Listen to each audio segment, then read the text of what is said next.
because I don't have enough time. Well, I skipped my workout today because I just really wasn't feeling motivated. I'm not even going to start working out because I don't have a plan. I don't know what I'm doing here. These are the top 3 excuses that I hear as a nationally board certified health coach and health educator. And when I say excuses, I do want to clarify. I personally, as a coach, do not see excuses as a negative thing. I truly see them as something incredibly valuable. They're information. Excuses are information that just help us create a more customized approach to your health journey. And so if you've been experiencing a lot of negative self-talk or really struggling with feeling disappointed or upset that you're coming up with excuses, I just want to remind you that you are doing great, and excuses are just information. They're just information. They're just telling us what needs to change in your system to be able to live a healthy lifestyle in a way that's sustainable. In today's video, we are going to talk about these 3 excuses and a couple of solutions that I typically recommend as a health coach. The first excuse that I often hear is, I just don't have time to work out. And I get it. Some people truly have no time to work out. Like if you talk to someone who's going to school full-time, parenting, and also working, absolutely, you don't have a lot of time to be physically active. It's not going to stop us from creating a goal to increase your physical activity. But yeah, it's a little bit harder than the individual who thinks that they don't have enough time to work out.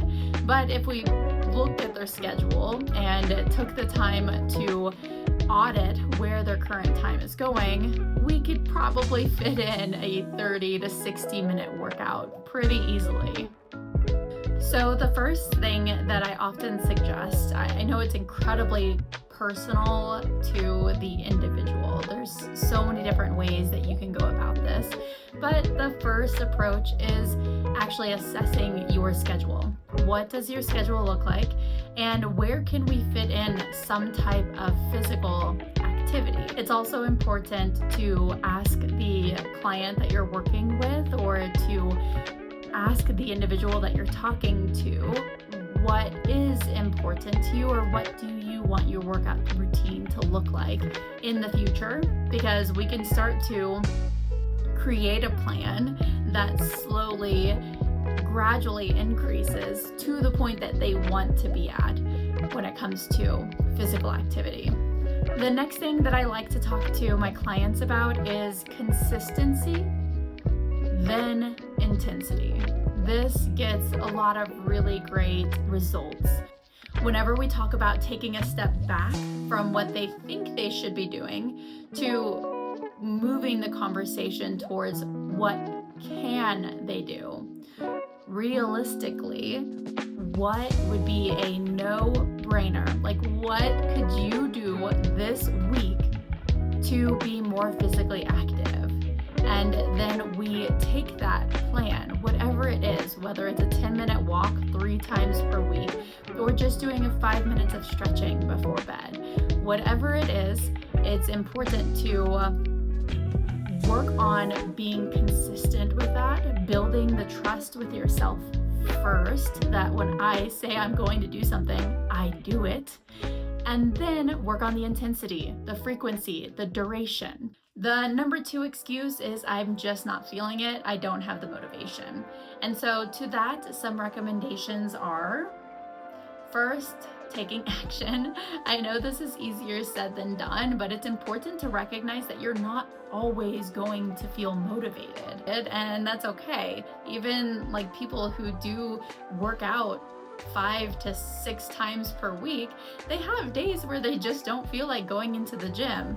It happens, and it's important to recognize what your role can be in that situation when you're just not feeling like it, coming up with some strategies for actually taking action on it, even when you just don't feel like doing it.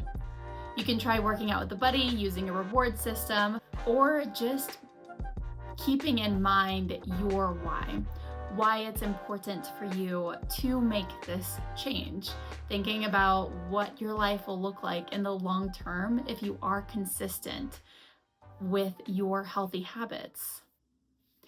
Finally, number three is I just don't know where to start. And this is completely normal. It's so easy, especially if you are someone who is more of a perfectionist and likes things to be perfect before you actually bring it into fruition or take action on it. Or if you're someone that falls into all or nothing thinking, it can be easy to say, I don't have a workout plan, and so I'm just not going to work out. And so a couple things that I would say to that is start with what you enjoy.